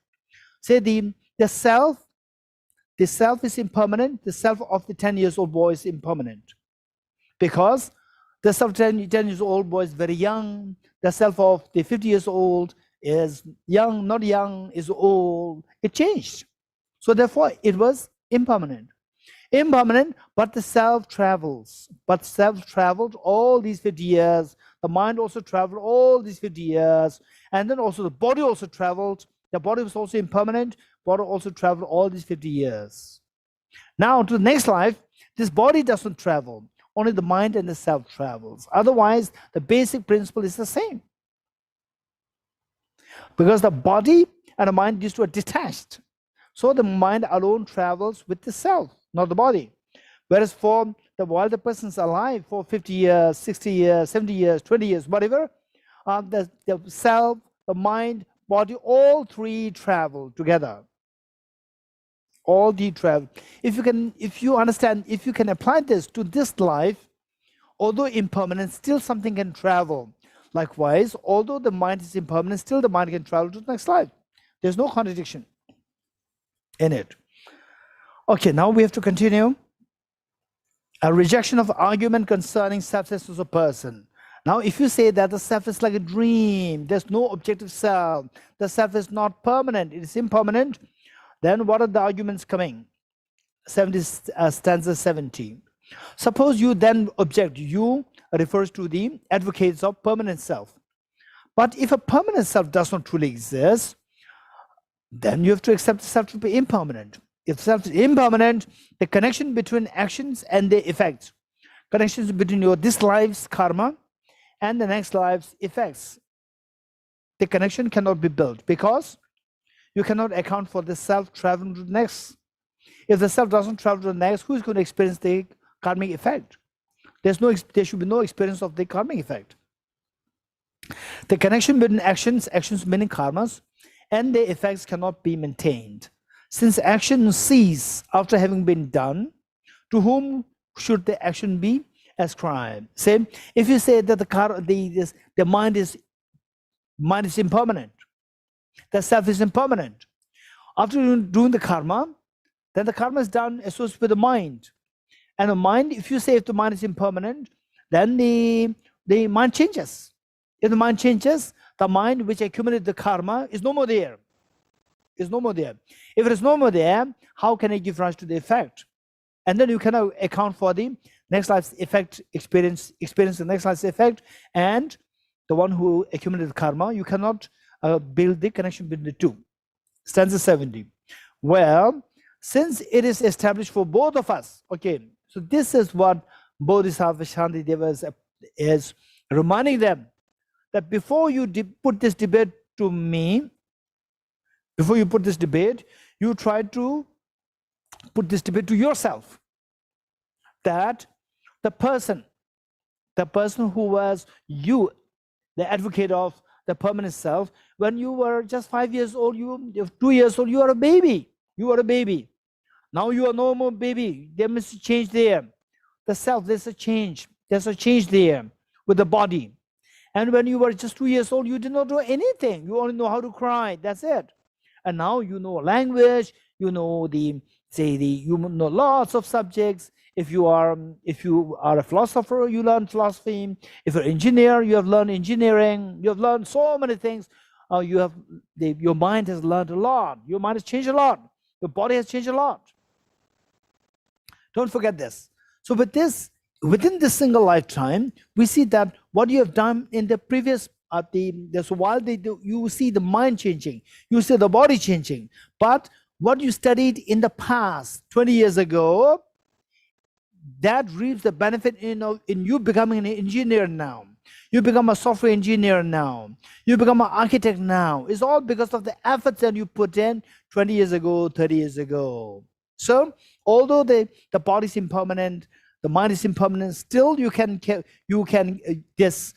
karmic effect or the effect of what you did earlier can be carried and can be experienced infallibly after 20, 30, 40, 50 years. So this is what you can see. If this is what you accept, apply the same logic to the next life, except for the body. The body is detached, finished. Otherwise, the mind travels the self, and the mind is impermanent still. It travels with the self. Stanza 71. Well, since it is established for both of us that actions and results have a different basis, say when you were young, the action, physical body which engages in the action was a very young body. The mind which engages with for example, say when you are young, we tend to jump a lot. Sometimes when you jump, it injures your legs, it injures your spine. When you're very young, age 6, 7, 8, 9, it injures your spine. And you are treated so fast because you are very young, your body recovers very quickly. Then when you reach like age 50, 60, 70, then you can feel the pain once more.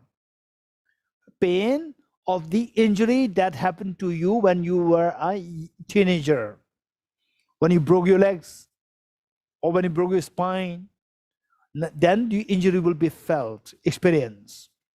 Okay, so there, the base is very different.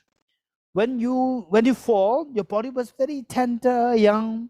When you experience the later pain, if the body was already grown up, the base is very different. But still you can think of the migration, that somebody traveled to these many years. And also the account for the cause and effect relationship, the action and the effect.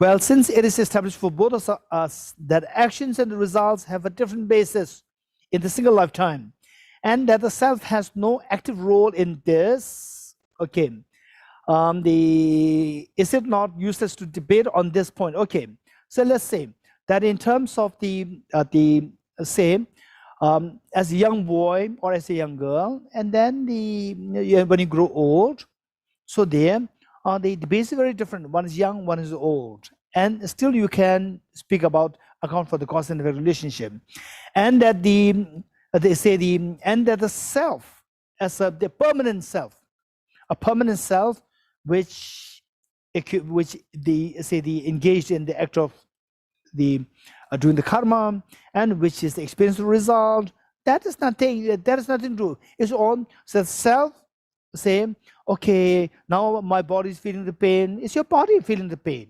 So because your body feels the pain, the self associated with this body will say that I'm feeling the pain.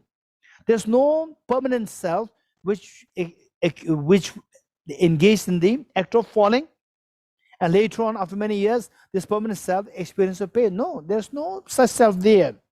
It's just related to the body and the mind. On that basis, then subjectively the self is imputed. Besides this, there's no objective self to experience the karma and experience the who did the karma and reap the effect. There's no such the permanent self there, and that self meaning the permanent self as experiencer has nothing to do with this.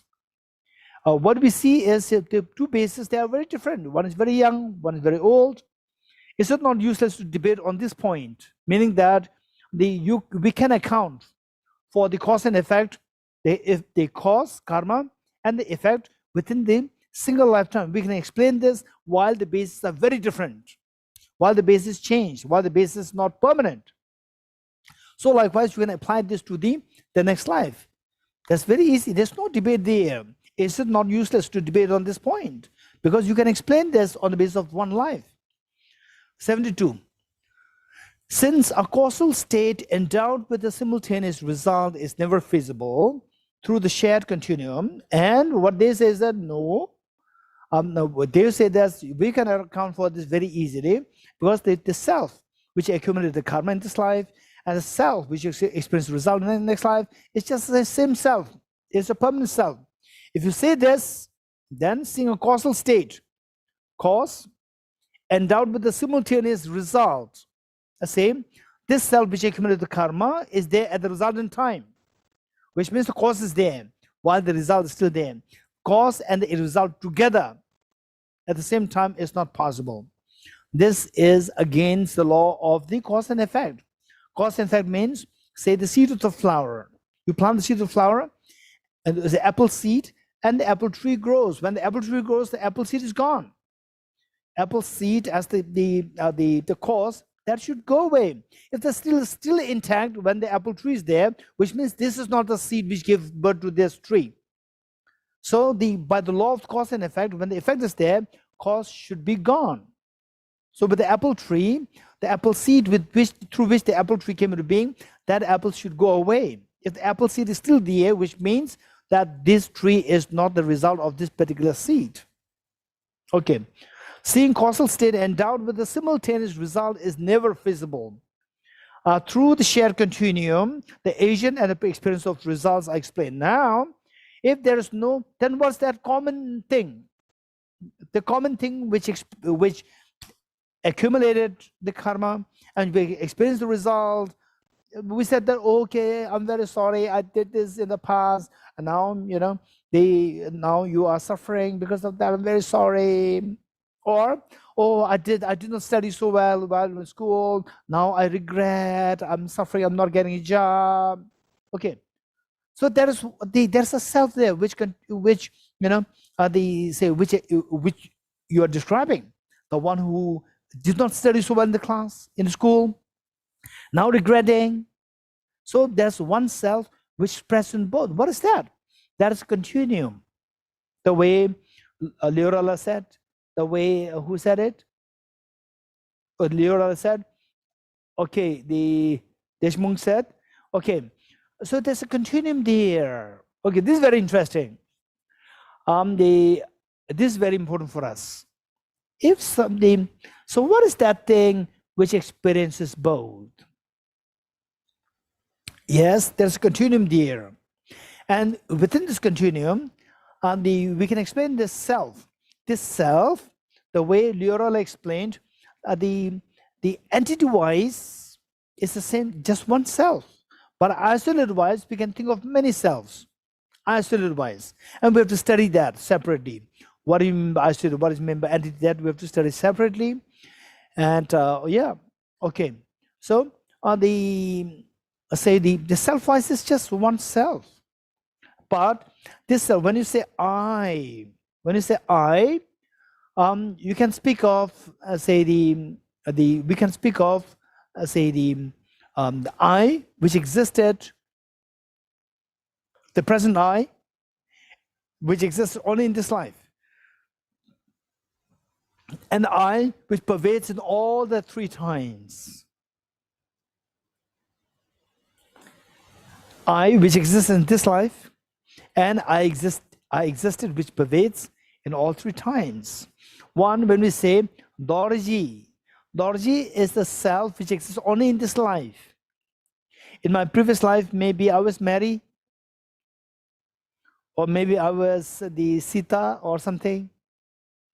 And next life I may be Ram, or I may be David, we don't know, right? Or whatever. So this life I'm Dorji. But we see Dorji is a self which is confined to this life. Whereas when I say I, without qualifying Dorji, this I exists in all three times. So this is so important for us to know. The self which pervades only in this life, the self which pervades in three lives. And there are no two selves there. Isolated-wise, these two are true, but the entity-wise is just the same self. On the basis of this Dorji, I speak about the self which pervades in three times. Okay, so this is what we need to keep in mind.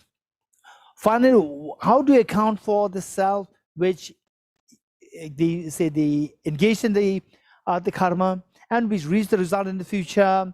That's a continuum. They share the same continuum. On the basis of this continuum, on the basis of the self which pervades in all three times, that is impermanent. Let's not forget it. That is impermanent. So this Dorji which spreads in three times, this Dorji, when he was 40 years ago, he was very young boy. Now, no more young, which means this Dorji changed. So the Dorji which exists in three times has been changing all the way. Is impermanent? Not permanent. Okay. Through the shared continuum, the agent and the experience of the results are explained. 73.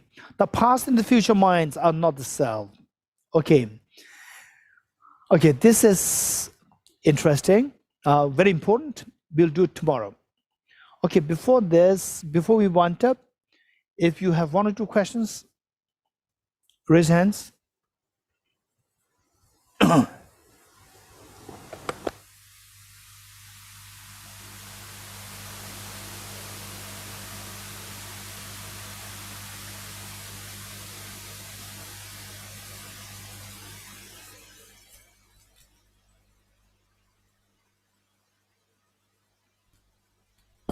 If you don't have questions, or you have questions, raise your hands. Ben? Geshe, one question about stanza 60, where it says, and if the mind perceiving sound were permanent, as Samkhya asserts, the sound would be recognized at all times. So this seems to refer to the gross impermanence or gross permanence, but usually when we just refer to permanent as impermanent, unitary, independent self, usually we refer to the subtle impermanence, no? Okay. In fact, when they say that the self is permanent, the mind is permanent, or the consciousness is permanent, they say that the consciousness is unchanging. Unchanging. Say, because of this, then if one entity is unchanging entity, of course, how the Buddhists talk about the permanent phenomena is related to what is coming from the mind, what's coming from the projected by your mind. Whereas the Samkhyas and the other traditions, they believe entirely something purely objective, nothing to do with the mind, and still permanent means that's substantial but permanent. What is substantial and permanent should be a substantial thing which does not undergo any change. If it does not undergo any change, then it should not have the subtle impermanence, no momentary change.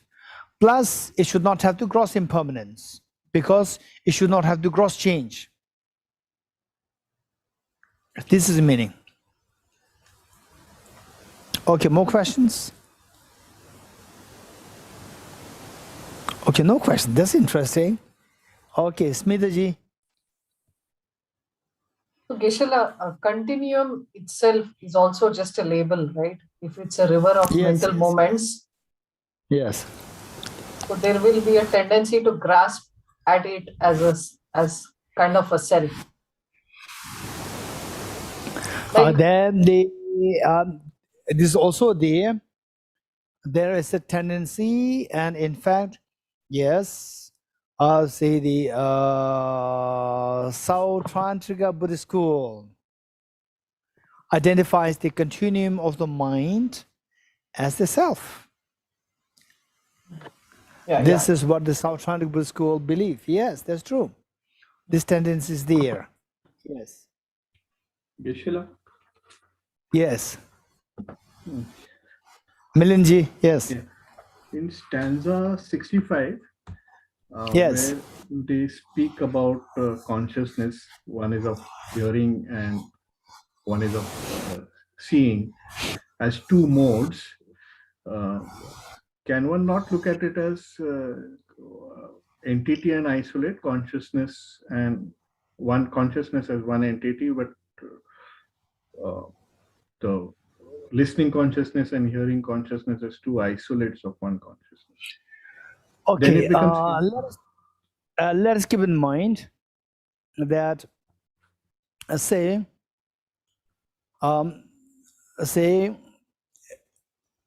what hears is done by your ear consciousness. What sees is done by your eye consciousness. These two are entity-wise different. Not only isolate-wise, entity-wise also different. And you cannot think of one particular sense consciousness which apprehends, which perceives both. That's not possible. And even with the mental consciousness, of course, when you become Buddha, there is a different story. Otherwise, even a mental consciousness perceiving both objects simultaneously is not possible. The sound and the sight, not possible.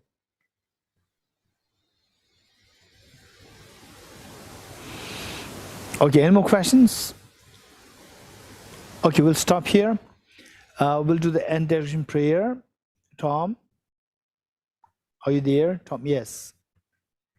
End direction prayer. Screen sharing. Thank you.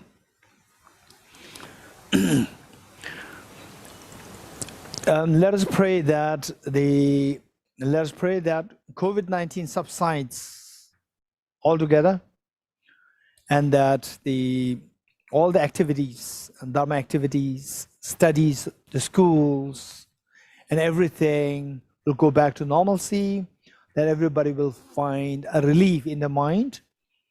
And let's also pray that the people who died to COVID-19 and otherwise as well, that they take a favorable birth, they meet with the Dharma of the Bodhisattva and the wisdom of emptiness, and that they're able to undertake the journey of Gade Para Samgade Bodhiswaha, and be able to lead all other beings towards ultimate happiness.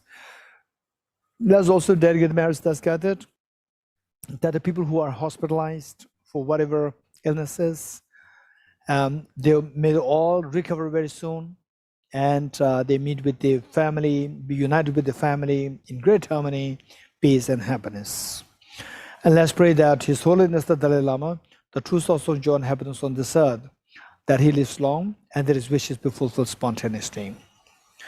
And let's also dedicate merits that's gathered, that each one of you, through your concerted effort, the wise approach, wise effort in the study of emptiness, to see the reality as it is, on that basis, be able to cleanse your mind of the mental defilements and be able to be and become the beacon of the light of the wisdom for all the demon sentient beings. So with that in mind, let's recite the verses together. In the land encircled by snow mountains, you are the source of all happiness and good. All powerful, generous Tenzin Gyatso, please remain on until samsara ends. Just as the brave Manjushri and Samadhi too realize things as they are. Also, I dedicate all these merits in the best way, that I may follow the perfect example. I dedicate all these rules of virtue with the dedication praised as the best by all the Buddhas who appear in 3 times, so that I might perform the noble Bodhisattva's deeds. May the Supreme Bodhicitta that is not arisen arise and grow, and may that which is arisen not diminish but increase forevermore. As long as space remains, as long as sentient beings remain, until then may I too remain to dispel the miseries of the world. Due to the merits of these virtuous actions, may I quickly attain the state of a Guru Buddha and lead all beings without exception into that enlightened state. I dedicate the merit that's gathered towards the realization, the deeds, and the prayers of all the Buddhas and the Bodhisattvas of the 3 times, and to the upholding of Dharma of teaching realization. May I, in all lives, through the force of this merit, never separate from the 4 wheels of the Mahayana vehicle, and accomplish all the stages of the path, renunciation, bodhicitta, perfect in the 2 stages. With the wish to free all beings, I shall always go for refuge to the Buddha, Dharma, and Sangha until I reach full enlightenment. Inspired by wisdom and compassion, today in the Buddha's presence, I generate the mindful awakening for the benefit of all sentient beings. I go for refuge to the Triple Gem. I confess the negativities individually. I rejoice in the virtues of all the beings. I hold the precious Buddha in my heart. By the power of practicing and subjugating to you, may all be free from sickness, poverty, and conflicts, and may Dharma and auspiciousness proliferate in all the places where we abide. The path of union of emptiness and compassion is loosely explained by the protective Buddha Dharma and the beings who let us knows. With the lotus holder Tenzin Gyatso, we supplicate you that your wishes are fulfilled spontaneously. May the operations of evil thoughts and deeds of the negative forces of humans or non-humans who harbor malice through perverted prayers against the teachings of the Buddhas be totally vanquished through the power of the truth of the 3 jewels. In all my lives, never separated from perfect gurus, I enjoy the magnificent Dharma by completing the qualities of the stages and the paths, I will attain the state of Vajradhara. Throughout my future lifetimes, may I always be guided by the Manjushri and be able to uphold the Dharma in general and the teachings on dependent origination in particular, even in the course of my life. Teoto Om Gate Gate Paragate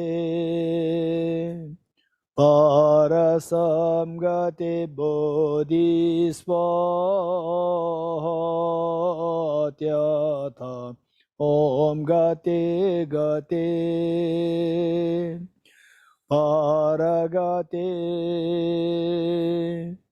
Parasamgate bodhisvatyata Om gate gate paragate parasamgate bodhisvaha.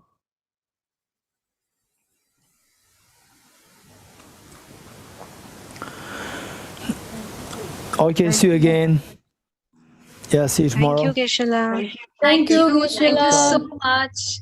Thank you. Thank Bye. you. Thank you, Geshe-la. Thank you, Geshe-la. Thank you very Thanks much. everybody for your precious questions and debate. And see you tomorrow in the morning. Thank you. See you. Bye. Bye. Thank you. Geshe-la.